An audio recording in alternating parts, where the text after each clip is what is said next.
Nigar, hoş gelmişsin. Hoş gördük. Necəsən? Teşekkürler. İndiki dönemde necə olmaq olarsa o cür. Möhkəm, iradəli, dözümlü, Vəziyyəti necə qiymətləndirirsən? ölkədəki Bəli. sözsüz çox çətin dönəmdir və ölkədə nələrin düşünürəm ki, siyasi proseslər, çox ciddi siyasi proseslər gedir və bu ölkədə ciddi köklü dəyişikliklərə gedir. Ancaq o hansı yöndə, hansı istiqamətdə olacaq, necə olacaq onu bilmirəm. Sadəcə onu izləyib görəcəyik. Çünki İlham Əliyevin bu dəqiqə hansı addım atacağı bəlli deyil. Ona görə sadəcə hələ ki seyirci kimi izləyirik. Yəni bizim müdaxilə olunacaq vaxtımız gələndə sözsüz bizlər müdaxilə edəcəyik. Əfdən məyus olmadın ki? Heç gözləmirdim də. Ona görə İzləyirdim, Facebookdan izləyirdim. Mən də deməyim, yəni biz ailə olaraq mən öz ailəmdə çoxdan bağlamışdım bu məsələni. Yəni bu əf məsələsi biz çoxdan bağlayıb artıq kitabı örtüb kənara qoymuşduq. Ona görə gözləmirdim. Düzdür, atam bacıları ümidlə gözləyirdi, nənəm ümidlə gözləyirdi ki, bu səfər əf olacaq. Baxmayaraq ki, mən onlara bəri başdan demişdim ki, əf olmayacaq. Və hər dəfə də mən dediklərim real olur. Ona görə gözləmirdim. Çünki çox çətin dönəm idi. Düşünürdüm ki, İlham Əliyev ki, pisdən birini seçməlidir. Ya Amerikanın sanksiyasından qorxub olunan tələblərə, islahatlara getməlidir, tələbləri yerinə yetirməlidir və bununla da Amerikaya təslim oldum və dünyada öz qorxduğum imicini yəni qorxduğum imici yaranacaq. Ya ondan çəkinməli idi, ya da dirənib, əksinə, hər şeyin əksinə gedərək dirənib, öz sonunu daha da tezləşdirməyə gedəcəkdi. İkincisini seçdi. Ona görə bilirdim ki, heç bir halda buraxmayacaq. Baxımdan çox rahat idim. Tofiq bəy də necə? İnancı var idi. Xeyr, əsla. Yəni, öncə qeyd etdiyim kimi, bizim üçün bu məsələ çoxdan bağlanır. Yəni, nə vaxt buraxacaqlar. Biz məsələyə belə yanaşırıq. Mübarizədir, mübarizənin dalı tuzu budur. Yəni, həbsdə olub, yəni ki, sözsüz ki, hətta həbsdə olaraq da mübarizə aparır, amma nə vaxt çıxacaqsa çıxacaq, yəni bizim üçün sorun deyil o. Çünki artıq adətkar olmuşuq bu həbslərə, ona görə sorun deyil bizim üçün. Atanla görüşəndə, Tofiq bəylə görüşəndə çətinlik olmur, çətinlik yaratmırlar. Lap təzə, yəni bu 13-cü cəza çəkmə müəssisəsində görüşlər olan zaman belə çətinliklər olurdu, problemlər yaradırdılar daha doğrusu. Amma artıq hər şey qaydasına düşüb, yəni heç bir problem olmur görüşə gedəndə, yəni çətinlik çəkmirəm. Çətinlik yalnız o evdən o həbsxanaya gedib və gəlməkdir çətinlik. Bilməm, az-çox Facebookda mənim paylaşımlarımı izləyirsiniz ya yox, yəni o həbsxana yollarından çox bərbad bir yoldur. Yəni problem sadəcə ora gedib də gəlməkdir. Tofiq bəy azad olmadan sonra Nigar Yaqublu nə işlə məşğul olacaq? Yəni sənin planın varmı bununla bağlı? Düşünürsən bu barədə? Bilirsiniz, o qədər hər şey, mən necə izah edim bilmirəm sizə. Məsələn, mən həbs olanda 24 yaşım təzə tamam olmuşdu və həbsdən çıxanda artıq ata yox idi, məsəl üçün. Yəni, o dönəmə qədər adətən evin, ailənin qayğılarını ana və ata çəkirdi. O atadan sonra, hətta Nərgiz də belə yanımda olsa belə, hətta o da düşünürdü ki, evdə böyük var, nigar eləyəcək, həmişə evimizdə olub ki, nigar eləyəcək. O qədər formalaşmışdı ki, həmişə o, bilmirəm, necə izah edim sizə, məsələn, ata artıq 4-cü ilə keçir həbsini, yəni fevral ayında 3 il tamam olacaq, 3 ildir, mən evdə ata görməmişəm. Yəni 3 ildir, sanki 3 ildə çox şey dəyişdi, sanki çox böyüdüm ya, çox çətinliklər məni çox böyütdü. İndi bilmirəm, ata çıxanda, mən özümə də sual verirəm ki, görürsən, ata çıxanda bizim münasibətlərimiz necə olacaq? Məsəl üçün, adətən 24 yaşındakı münasibət tamam başqa idi. İndi isə kifayət qədər həyat təcrübəsi olan, kifayət qədər çətinliklər görən, kifayət qədər bu çətinliklərdən qurtulmağa çalışan, dirənən birisi kimi mənə də çox maraqlıdır. Bax, şəxsən ki, ata həbsdən çıxandan sonra necə olacaq? Sözsüz, bayaq dediyim kimi, ən böyük istəyim, yəni ölkədə yox, ölkə xaricində master dərəcəsi almaq. Yəni, onu daha çox istəyirəm, amma ata çıxandan sonra durum necə olacaq, o çoğunu özüm də bilmirəm. Ona görə, yalnız o zaman bilə bilərəm ki, görəsən necə olacaq vəziyyət. Bəs evdə vəziyyət necədir məsələn? Anamın vəziyyəti necədir? Qardaşım universitetə gedib, onu təbrik edirəm. Çox sağ olun. Məsələn, qardaşım necədir, neyinir, yəni necədir vəziyyət? Bilirsiniz, kaş evdə durum, yəni artıq mənə, Nərgizdən sonra artıq mənə bu suala cavab vermək mənə çox çətindir. Durum necədir, evdə durumlar necədir? Təsəvvür edin, evdə nə ata var, nə ən çox sevdiyim birisi var, yəni. Biri həbsdə, biri isə heç vaxt gəlməyəcək, yəni. Düşünəndə, yəni özünüz durumu təsəvvür edin. Yalnız, biraz çox kobud səslənəcək, yəni həddən artıq kobud. Son zamanlar Nərgizdən sonra sanki evdə, həm ata ilə münasibətləri elə qurmağa çalışıram ki, heç bir yanımda ağlamasın və sanki o balansı, məsələn, ağlayan kimi o dəqiqə mühiti dəyişmək istəyirəm. Bəlkə qəbul eləmək istəmirəm, ona görədir. Çalışıram, ortam biraz dəyişsin, mühit dəyişsin ki, o hiss eləməyim, necə izah edim bilmirəm sizə, biraz mənim üçün də oradan çətindir, yəni bu durumu təsvir eləmək. Məsələn, necə olacaq? Məsələn, ana pərişan, bir yanda ana pərişan, bir yanda ata pərişan. Mən özümü ümumiyyətlə demirəm və onların arasında qalan və onlarla elə davranmaq ki, heç birini, yəni ki, bu dəqiqə incitməmək, yarasını təzələməmək və ancaq bu rolu daha çox el arasında deyirlər, biraz çox kobud səslənir, adam özünü arsızlığa qoyur. Bax, bu dəqiqə sanki rolum odur. Məsəl üçün, anam bəzən deyirəm ki, anam düşünəcək ki, görürsən heç bu qıza təsir eləmirmi, yəni bu olanlar. Sadəcə rol oynayıram ki, heç kim hiss eləməsin, yəni ki, o evdəki o ab-hava biraz dəyişsin. Rahimlə aram necədir? Rəhimlə? Hə. Evdə adətən Nərgizlə mənim arasında fərqi oydu ki, Nərgizlə həmişə Rəhimin münasibətləri pis olub, həmişə mənim münasibətlərim yaxşı olub. Hətta Nərgiz həmişə zarafata deyirdi ki, Nigar deyir, bu uşağa deyir, mən pulda verirəm ki, bu uşaq gelib səni çox istəyir. Ona görə Rəhimlə münasibətlərim çox yaxşıdır, yəni ki, mən çalışıram ki, Rəhimə, məsəl üçün, atanın edə biləcəyi şeylər var və ata yoxdur bu dəqiqə, onu edə bilmir deyə, o şeyləri ona yaşatmayayım. Yəni ki, o, məsəl üçün, Rəhim bu dəqiqə mənə görə ki, məsələn, mən də elə təəssüf edim ki, Rəhim arxayındır və arxalanır ki, bacısı onun arxasındadır və bacısı, çünki dəfələrlə ona sübut eləmişəm ki, yəni ki, mən sənin üçün bunları edə bilərəm və etmişəm də, o onu görüb. İstəmirəm ki, evdə atanın yoxluğunu hiss eləsin. Yəni ki, demək mən eləmişəmsə, deməli edəcəm bunun üçün. Bax, bu dəqiqə Rəhim üçün rolum odur. Sözsüz həm bacı olaraq, həm də ki, ona daha çox arxa, dayaq, dəstək olaraq. Çünki evdə ən çox Rəhimə, Nərgizlə mən dəstək olurdum. Ona görə o həmişə bizim dəstəyimizi hiss edir və bilir ki, mən məsələn, haqsız yerə onu danlamaram və yaxud haqsız yerə onu nəsə demərəm. Yəni, o bilir ki, nə deyirəmsə, mən haqlı deyirəm. Yəni, müdafiə olunan zaman müdafiə edirəm. Demək, qınanan zaman qınanıram ki, düz eləmirsən. Yəni, o onu hiss edir. Ən azı atanın edə biləcəklərini bu dəqiqə mən ona edirəm. Nigar, hamı üçün maraqlıdır. Həbsdən əvvəlki Nigar, həbsdən sonraki Nigar arasında paralel aparsan, eyni Nigardır. Nə dəyişir? Çox şey dəyişir. Sırf tək mənim həbsim deməyim, ümumiyyətlə yəni, o dönəmlə bu dönəm arasında çox fərq var. Məsəl üçün, onda tamam heç bir qayğısı olmayan, yalnız universiteti yenicə bitirmiş və iş axtarışında, yəni həyata atılma, yəni gənc olaraq gənc bir qızın həyata atılma çabaları vardı. Ancaq həbsdən sonra tamam fərqli Nigar oldu.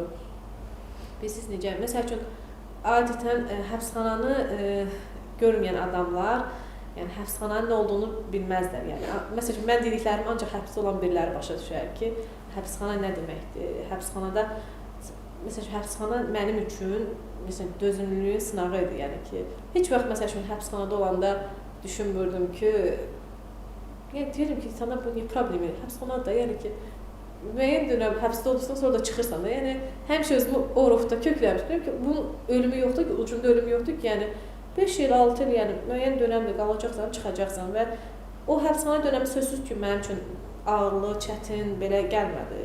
Ya mən onu özümə çoxdan köklənmişdim deyə mənim üçün problem olmadı.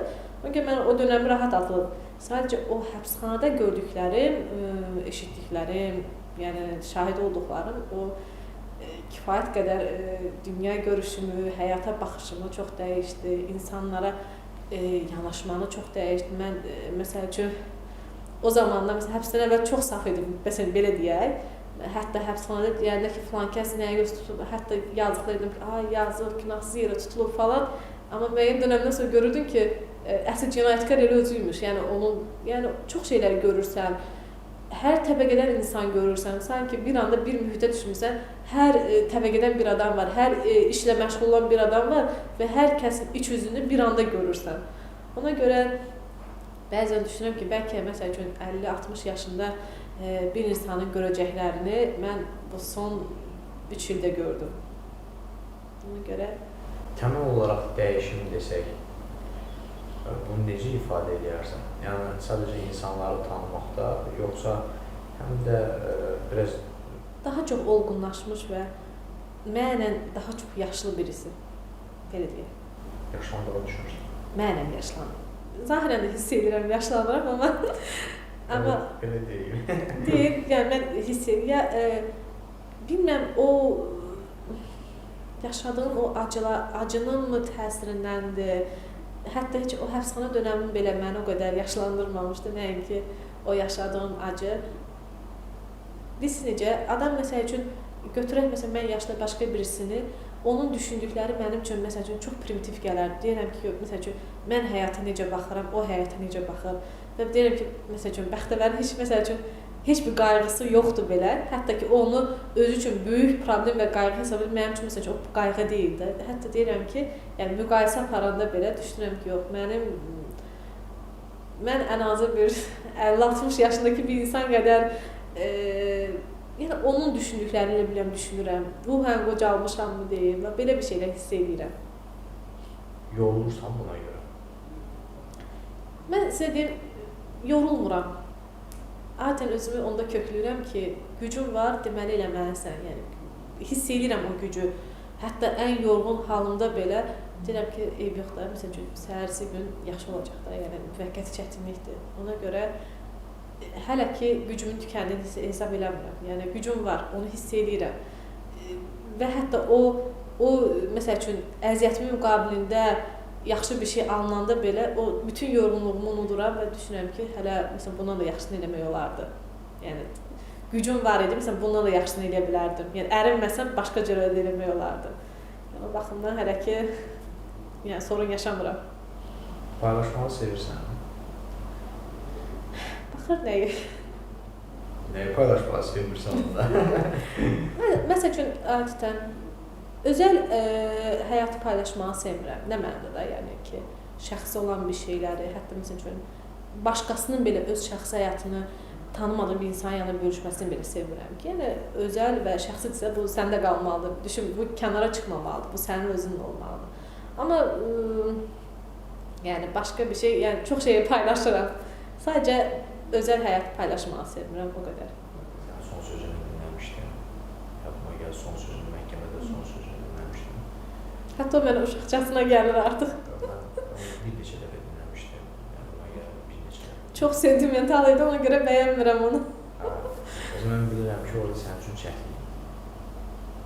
Amma sən dur, dayandın. Bax, həmən an, yəni o çətin anda, mən nümunə kimi onu çəkdim də, o çətin anda Nigar necə, nəyi düşünür, nəyə o da qalır. Bilirsiniz necə, bax, məsələn, həbsxana iki şey öyrətdim. Bir, həbsdə haqlı yerə yatmaq, bir də haqsız yerə yatmaq. Sözsüz, yəni, çox insanlar haqlı yerə yatanda belə yenə deyirlər, haqsız yerə məsələn, həbsdə olmuşam. Məsələn, mən heç vaxt özümün həbsdə olduğum dönəmləri düşünmürəm ki, mən haqsız yerə, mən o prosedurları demirəm ki, məni məsəl üçün ilkin olaraq qanunsuz həbs etməyə. Bu prosedurları demirəm, çünki onun müəyyən motivləri də mənim siyasi fəaliyyətimə köklənən bir şeylər idi. Yəni məsələn mən siyasətçi olmasaydım, siyasi fəaliyyətimlə məşğul olmasaydım, sözsüz ki, belə olmayacaq. Məsələn, situasiya biraz fərqli olardı. Ona qatmır. Sadəcə olaraq məsəl üçün mən həbsdə olmam. Nə qədər çox mən həbsdə olurdumsa, yəni o gün nə qədər artırdısa, vicdanım bir o qədər rahat olurdu. Sonuçta yəni talihsiz bir qəza olsa da, sonuçta kimsə dünyasını dəyişmişdi və onun cəzasını almalıydım. Hətta özüm əvvəllər belə deyirdim ki, yəni insanlar hətta qəza olur, pul verirlər, çıxırlar. Yəni, reallıq, pul verirlər, çıxırlar. Deyirdim, mən düşünürdüm ki, o insan necə öz vicdanının qarşısına cavab vermirmi ki, məsələn, ona görə bir insanın həyatı puç oldu, yəni bir insanın görəcəkləri, ümidləri məhv oldu, yəni onun cəzasını çəkməyi, yəni bir pulla yəni qapadırsa, bu mənim üçün fərqli cür idi. Əksinə həbsdə olduğum dönəmlər daha rahat olurdum ki, cəzadırsa çəkirəm. Yəni əvvəlki o qanunsuz həbs falan şeylə qarışmıram. Sadəcə həbsdirsə cəza olaraq, yəni o cəzanı çəkmək mənim üçün heç ağrılı olmadı. Əksinə rahat oldu, yüngülləşdirdi məni ki, ən azı az da olsa onun cəzasını çəkdim. Həyatın ironiyası da burada görünür.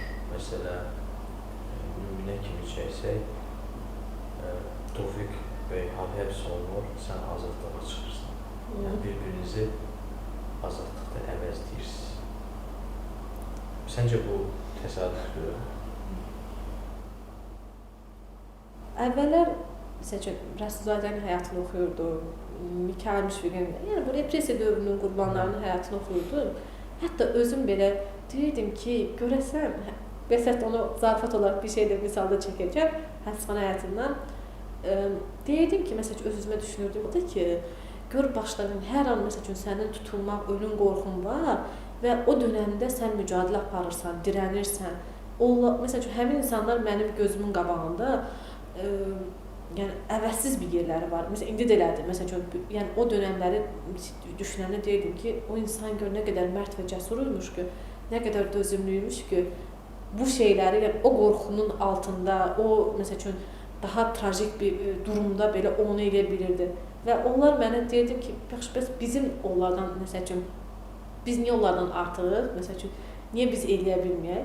Sanki o dedikləri artıq həyatımda öz əksini tapdı və onlara məsələn deyirdim, məsələn indiki durumun o dönəmdən bir fərqi yoxdur. Sadəcə bir güllələnmə əmri yoxdur o qədər məsələn müqayisə edirsə.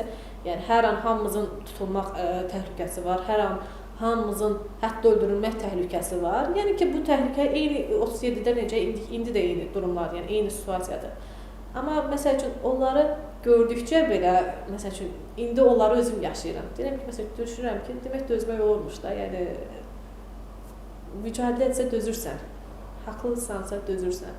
Məsələn, hətta o qədər onu daha həbsxanada belə danışırdım. Məsəl üçün onları, hətta kamera yoldaşları deyir ki, al bu da sənə deyir. Əhməd Cavadın yoldaşı olmaq, Mikayıl Müşfiqin yoldaşı olmaq. Yəni mən onlara danışırdım ki, məsəl üçün məsələn çox adam dərk eləmir, anlamır ki, mücadilə nədir. Çünki tamam partiyadan, fəaliyyətdən uzaq olan insanlar idi. Hətta onlara danışanda belə axırda deyirlər ki, al bu da sənə deyir. Mikayıl Müşfiqin yoldaşı olmaq, Əhməd Cavadın yoldaşı olmaq. Mücadilə deyirsən. Şəxsi həyatla mücadilənin arasında qalsan necə bəs? Hansını seçəcəksən? Çətin sualdır, amma əhətən mücadiləni seçmişəm. Başqa variantı yox. Yəni indiki dönəmdə belə yenə mücadiləni seçmişəm. Bilirsiniz necə? Adam müəyyən bir yerə qədər gəlir və sənin sağında və solundakılar sənin məsələn o mücadiləni dəyərləndirmir və yaxud da hətta qarşındakı belə dəyərləndirməyəndə belə deyirsən ki, o dəyərləndirməyəndən şəxsi həyat olacaqsa, ondan sonra mücadilə olsun. Heç bir an olurdumu ki, məsələ sən incimisən ki, mütəfərinə görə məsələn kimsə səni unudur, kimsə səni unudur, kimsə sizi unudur, kimsə yəni tepkisizlikdən məsələn. Əksinə adam özünü məsələn hətta bu həbslər falan problemlər yaşandıqca özüm dedim ki elə biz bu xalqa bir yük yiyik. Yəni xalq bu yükdən qurtulmaq üçün biz təzədən bir nəsə problem dalğası gəlir, təzədən bir şey yaşanır və hətta zarfada deyirlər ki, elə bir şey olsa bu yaqubları hamısı bir otağa bağlayırdıq, qapısını bağlayırdıq. Bunlar çölə çıxanda bunların başına nəsə bir iş gəlir. Yox, əksinə adam özünü məsəl üçün cəmiyyətdə yük hesab edir ki, yəni bizə görə məsəl üçün kimsə narahat olur və yaxud da kimsə bizim cəfamızı çəkir. Sadəcə onun ağırlığını hiss edirəm. Amma belə əksinə çox razıyam, yəni ki, diqqətdən, qayğıdan, yəni kifayət qədər diqqət və qayğı görmüşük. Düşünürəm ki, ən azı mücadilədə bu qədər şeydən sonra bu qədər dəstəyin olması insana daha da güc verir, daha da dözümlü olmağa öyrədir. Amma yaxşıdır, məsələn, dəstək və qayğının olması çox yaxşıdır. O da bir stimuldur, bir mücadiləyə bir stimuldur. Həyatında nəyi dəyişmək istəyərdin?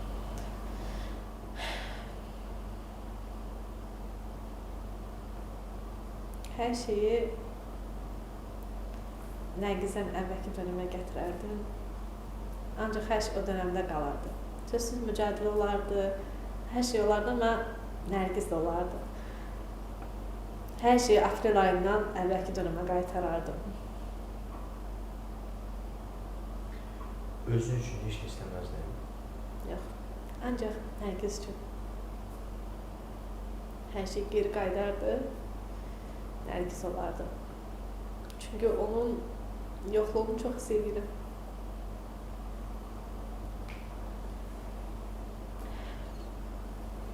Bəs Rəhim necə?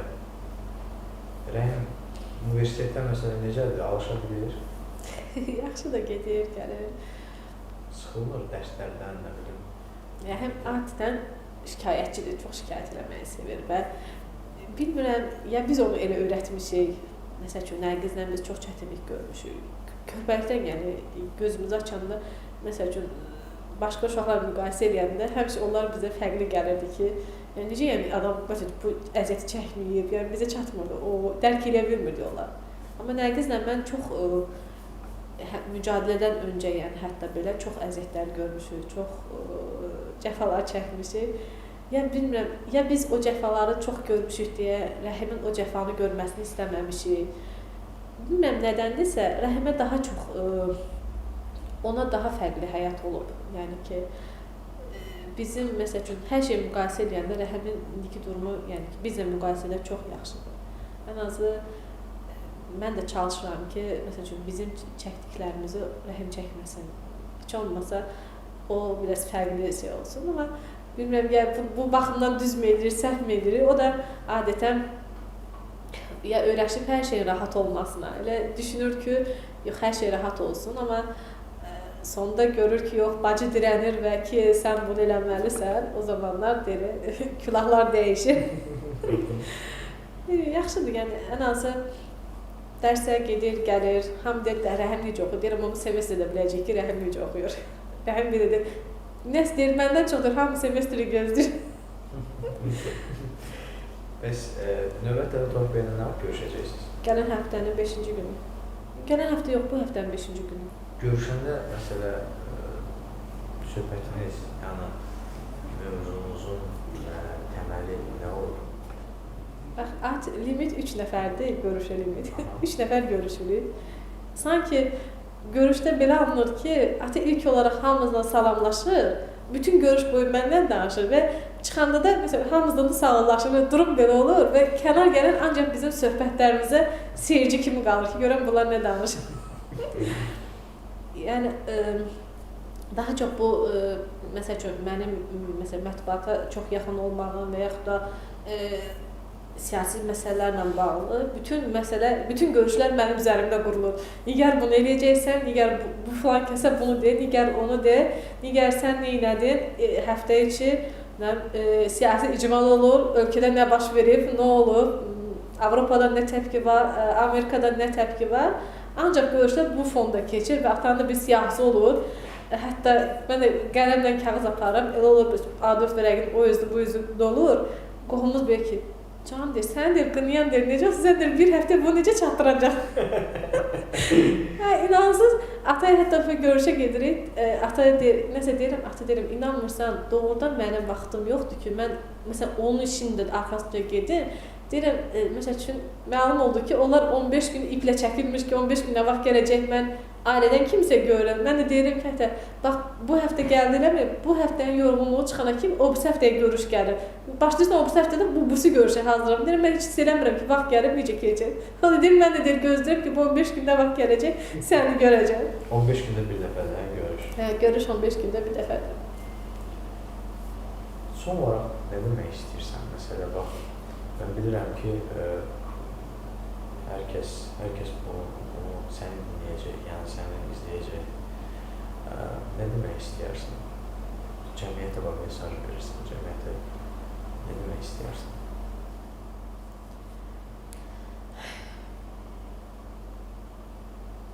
Düşünürəm ki, mən həyatda əldə elədiklərim, məsələn, həyat təcrübəm, əldə elədiklərim odur ki, bu halımda belə, bu qədər çətinlik, bu qədər problemlər görmüş birisi olaraq yenə də optimistəm. Kim ki o, məsəl üçün, çox məyus olan, kim ki ilk dəfədən bir uğursuzluqdan sonra dərhal pessimist olur və bütün ömrü boyu o pessimistliklə yaşayır, çox məyus oluram. Yəni, mən hətta bu halımda belə optimistəm və bu halımda belə düşünürəmsə, hər şey mütləq yaxşı olacaq və əminəm ki də olacaq və onu biz görəcəyik. Ona görə istəyərdim ki, hər kəs nə qədər pis olsa da, yəni optimistliyə ümidləri olsun ki, yox, yaxşı olacaq. Yəni, ən azı belədir, həyatın qanunu belədir. Heç əbədi olaraq nəyisə pis getməsi qeyri-mümkündür. Yəni, bu bir gün dəyişəcək də. Hətta niyə məsələn o dəyişən sən olmayasan məsələn, biraz çox irəli gedirəm, amma hər kəs özündə məsəl üçün niyə o dəyişdirən mən olmayım, niyə o dəyişməyə səbəb olan mən olmayım? Yəni, o cəsarəti olsa, düşünürəm ki, yaxşı olacaq.